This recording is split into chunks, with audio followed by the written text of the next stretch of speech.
What's up? I'm Buddy from Senses Fail, and we're gonna go find some records that don't suck.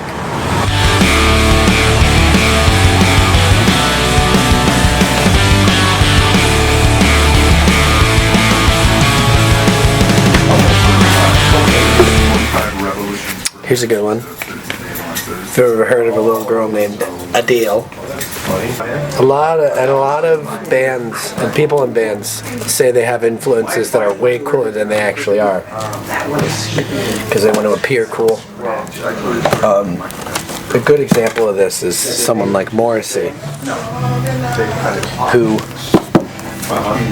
I love Morrissey, but I only started liking him like 3 years ago because I hated him my entire life. I actually hated Morrissey. I thought he was the worst.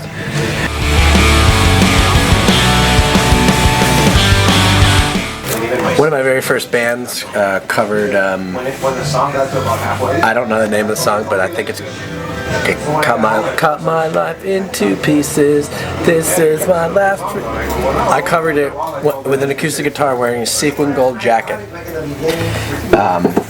You don't get to pick all the songs that you cover in your cover bands in high school, so I didn't pick that one, but I did play it.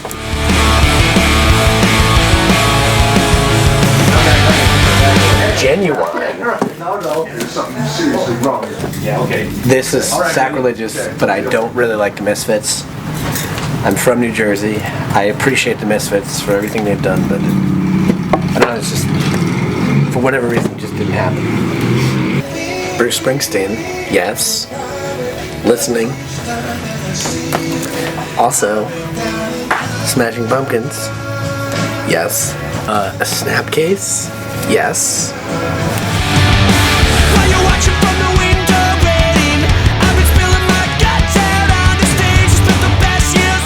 30 Seconds to Mars.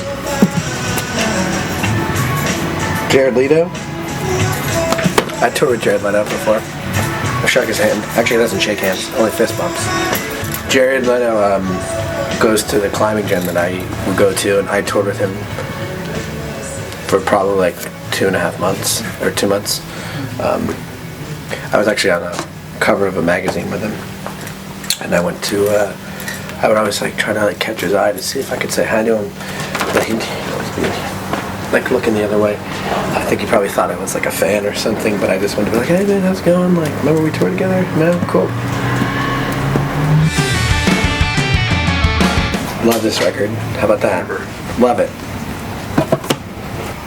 Prophets of Rage. What else we got here?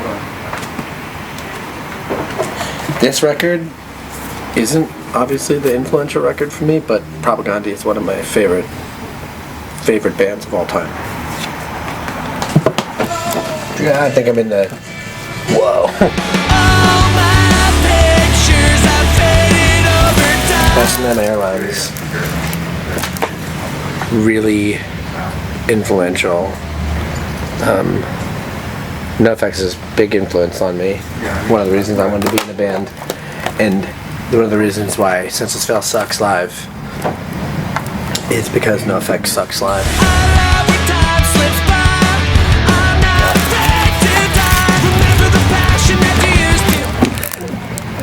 A Boy Named Goo. This is the hit. This is it. Doesn't get any better than that. Hey, what's up? So these are the records that I got.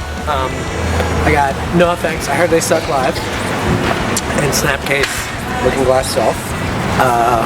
Two very influential records in my youth. When I was a youth, specifically this one, I always loved NoFX, but this is the first and only live record that I've ever really loved, and it was because of the banter in between songs. So if you've ever noticed that I talk a lot, say a lot of stupid things at shows, specifically because of this record. So I picked this very influential to me, because it's how I learned how to talk on stage, by saying a bunch of stupid things that bother people. So love this, love what this did for me. And this band I got into off of EVR Con. And they're like one of the first hardcore bands that really got me into hardcore. So Snapcase, specifically this record, specifically the song Drain Me. is what got me into hardcore. So there you go. Here are 2 finds at the record store that represent my influences.